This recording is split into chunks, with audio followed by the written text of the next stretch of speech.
নারী যখন যৌনভাবে অতৃপ্ত থাকেন তখন অনেক সময় তার চোখে সেই আকাঙ্ক্ষা ধরা পড়ে।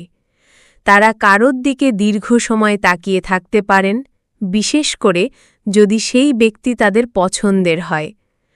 চোখে চোখ রেখে মৃদু হাসি দেওয়া, ঠোঁট কামড়ানো বা বারবার চুল ঠিক করার মতো আচরণও যৌন আগ্রহের অসচেতন প্রকাশ হতে পারে। এ ধরনের শরীরী ভাষা সাধারণত বিনা কথায় আকর্ষণের ইঙ্গিত দেয়। যৌন ক্ষুধার্ত নারী অনেক সময় অনিচ্ছাকৃতভাবে ঘনিষ্ঠ হতে চান।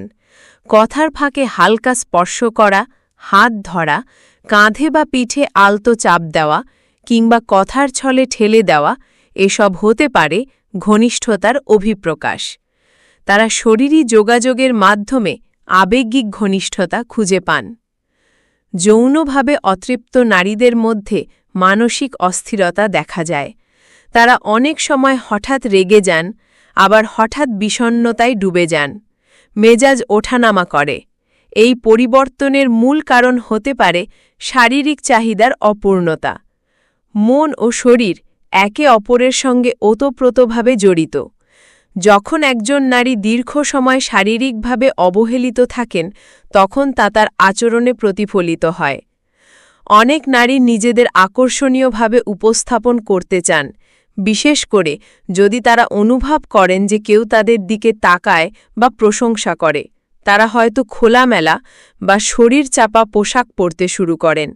এটা কোনো সময় সচেতন সিদ্ধান্ত নাও হতে পারে, বরং অন্তর্জগতের আকাঙ্ক্ষারই বহিঃপ্রকাশ। যৌন ক্ষুধার্ত নারী অনেক সময় এমন কথাবার্তা বলেন যা যৌন ঘেঁষা হয়। মজার ছলে যৌন রসিকতা করা, কারো সঙ্গে ব্যক্তিগত সম্পর্ক নিয়ে খোলামেলা আলোচনা করা কিংবা নিজের অভিজ্ঞতা শেয়ার করা, এসব আচরণ তাদের মনের ভেতরের চাপ ও চাহিদার প্রকাশ হতে পারে।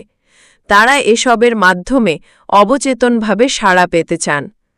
যখন কেউ একজন নারীর সৌন্দর্য, পোশাক বা আচরণ নিয়ে প্রশংসা করে, তখন যদি সে নারী যৌনভাবে অতৃপ্ত হন, তার প্রতিক্রিয়াও হয় উষ্ণ ও উৎসাহী।